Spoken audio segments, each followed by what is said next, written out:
Aleluia. Glória a Deus. Santa Maria do Pai do Senhor, amém? Abre comigo lá em Romanos 12, a partir do versículo 9. O título da mensagem é forte aqui, diz regras da vida cristã.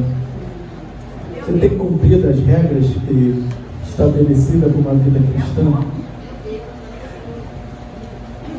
Glória a Deus, aleluia. O Senhor nos ensina até no culto da família, né? Romanos 12, a partir do versículo 9. Glória a Deus. Romanos, coloca depois de Atos, depois de João. 12, 9. Romanos 12, versículo 9. Amém? Vou começar. Diz assim: o amor seja sem dissimulação, aborrecei o que é mal e apegai-vos ao que é bom. Seja amigavelmente afeiçoados uns aos outros com amor fraternal, preferindo-vos em honrar uns aos outros. Não seja negligente nas atividades, fervente no espírito, servindo ao Senhor. Regozije-vos na esperança, sede pacientes na tribulação, perseverai na oração. Compartilhe a necessidade dos santos, sede dados à hospitalidade. Abençoais aos que vos perseguem, abençoais e não amaldiçoeis. Regozije-vos com os que se regozijam, e chora com os que choram. Tende o mesmo pensamento uns para com os outros. Não pensone coisas altas, mas condescendentes a homens de baixa renda. Não sejais sábios em seus próprios conceitos. Não retribuis a nenhum homem mal por mal. Procurai as coisas honestas à vista de todos os homens.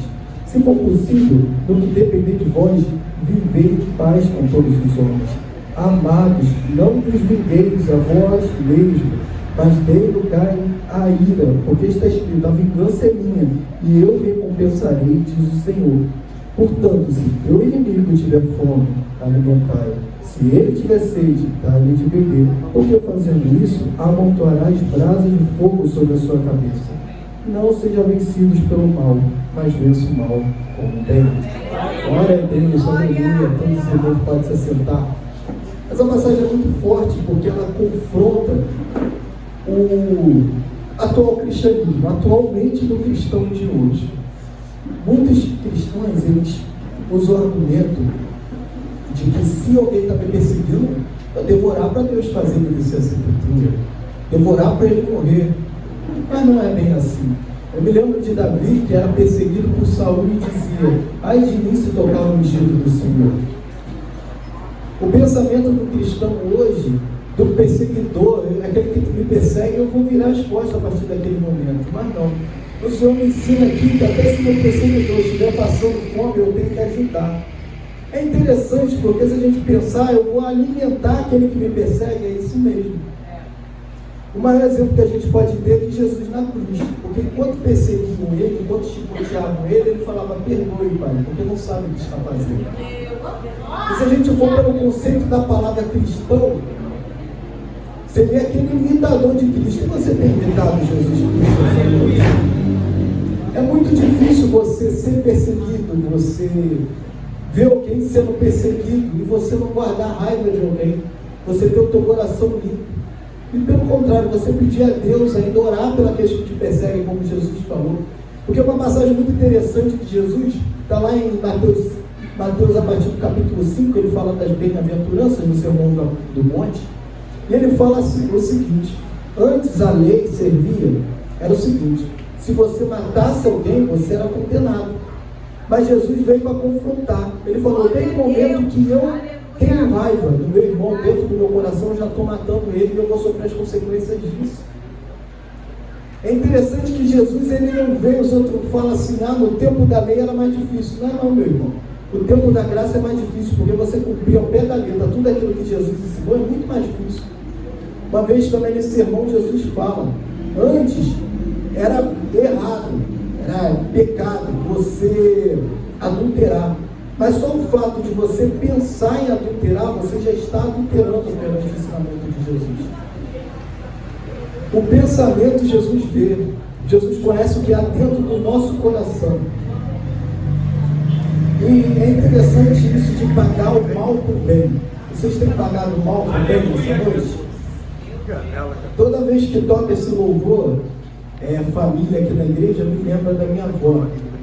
E é muito forte, porque tem uma parte da letra, os irmãos já devem ter percebido, que diz assim: mãe, seu filho vai voltar. Vocês já perceberam essa letra? Só que eu lembro quando eu era criança, minha avó sempre me impulsionava a ir para a igreja, eu sempre me levava para ir para a igreja com ela. E nessa parte da letra ela falava para mim, ela chorando, eu nunca vou me esquecer, ela falou assim: Vitor, esse louvor é mentiroso. Aí eu falei: por quê, avó? Ela: meu filho morreu, mataram meu filho, como é que meu filho vai voltar?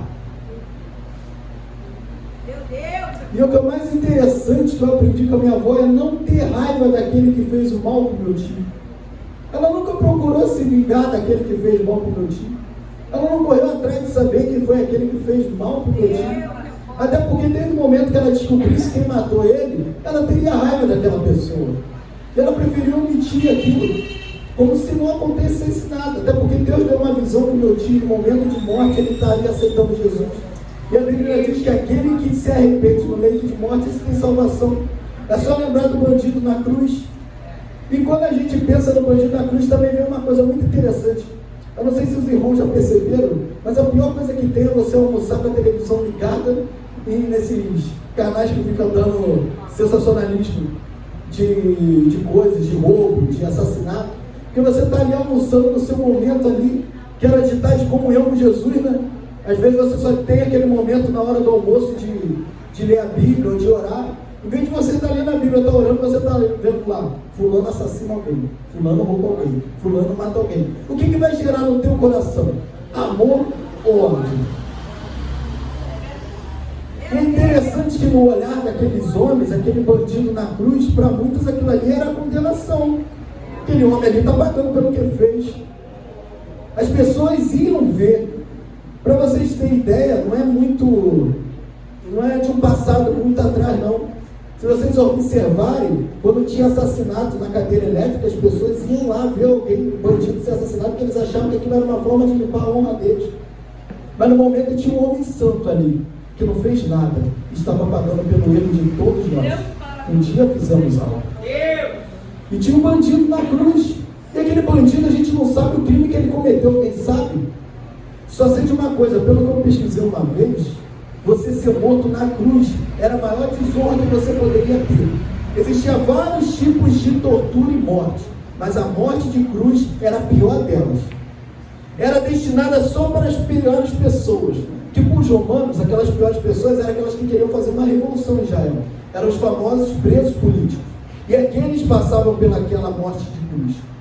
Só que com aquele homem, ele talvez tenha cometido um crime muito grave para estar cometendo aquilo. A gente não sabe o que ele cometeu. Só sabe de uma coisa: morrer com Deus é lucro. Naquele momento que aquele homem estava morrendo, eu fico pensando que ele sabia que no outro dia, ou naquele mesmo dia, ele estaria ceando com Jesus no paraíso. Vocês têm noção disso? Aquele que está em Deus, eu percebo que até no momento de morte, para ele é vida. Quando a Bíblia diz que quando Pedro foi preso, Tiago tinha sido morto naquele dia. Mas quando o anjo do Senhor foi buscar Pedro, Pedro estava dormindo. Quem dorme sabendo que vai morrer no outro dia? É muito interessante, porque quando a gente lê Salmo, tem uma passagem muito, muito linda que diz assim: na minha cama eu deito e durmo. Mas será que na sua cama você deita, logo pega no sono, logo dorme? Quais os problemas que estão fazendo você perder o sono? O que é uma conta de luz perto de ser morto no outro dia? E a Bíblia diz que quando os anjos chegam, Pedro estava dormindo. E Pedro estava num sono tão profundo, pastor, que quando ele estava dormindo, quando ele saiu dali, ele ainda estava achando que era um sonho. De tão profundo que era aquele sono que ele estava tendo. Aqueles que estão no Senhor esperam com paciência dele. Porque sabe que o não de Deus para a gente é o sim. Às vezes o sofrimento de Deus nos faz ser forte. Às vezes o sofrimento que a gente está passando nos faz ser forte para vencer. Às vezes o teu melhor amigo pode ser o teu inimigo, porque ele está te aproximando do Senhor. Ou vai falar que você não busca mais quando você está sendo perseguido. sejamos crentes conscientes a partir de hoje. Esse versículo não é à toa, é regra para ser cristão. É você começar a desejar o bem até daqueles que te perseguem. É você começar a ter compaixão. Aqui fala sobre hospedar alguém que precisa, sobre alimentar alguém que precisa. Você tem feito isso? Você tem feito como lá em Mateus 6 fala, que a mão direita dá, a mão esquerda não precisa saber? Ou você tem dado só para ser mais um blogueiro e tirado foto para demonstrar que está fazendo? Porque Deus, Ele conhece mais do que qualquer um aqui, tá? Ele não vai ver o teu perfil no Instagram para no juízo final, não. Ele vai ver o teu coração. Você pode até achar que está ajudando só para mostrar, mas aí Deus fala uma coisa interessante. Jesus ensina nessa passagem, que fala assim: esses que fazem para mostrar que estão fazendo, eles já têm sua recompensa. Mas se você fizer no secreto, Deus que te vê no secreto é o Deus que vai te honrar publicamente. Se você quer uma honra de Deus essa noite, tenha um coração com compaixão. Tenha um coração de saber o que você está fazendo hoje para o teu irmão, você está fazendo pelo teu irmão. Você não precisa fazer para o teu irmão para mostrar que você é bom para ele, não. Se possível, use alguém para fazer pelo teu irmão, em vez de você, para não trazer a glória para você. Eu lembro da passagem também, meus irmãos, já vou estar acabando, mas o mistério aqui é grande, quando fala de Paulo, que tinha espinho na carne, Deus falava com ele, que ele viu coisas tão sobrenaturais que ele não poderia falar. E toda vez que o orgulho talvez viesse a carne dele, lembrava que ele tinha um espinho ali, que era o mensageiro de Satanás, mostrando que ele não era nada. Gente, nós não somos nada perante a grandeza de Deus. Eu posso tentar ganhar o mundo, se eu convencer o mundo todo e eu me perder na salvação, o que ele vai adiantar, meus amados? Vamos procurar santificar, vamos procurar fazer o bem, porque é isso que Jesus nos ensina. Eu agradeço a minha oportunidade.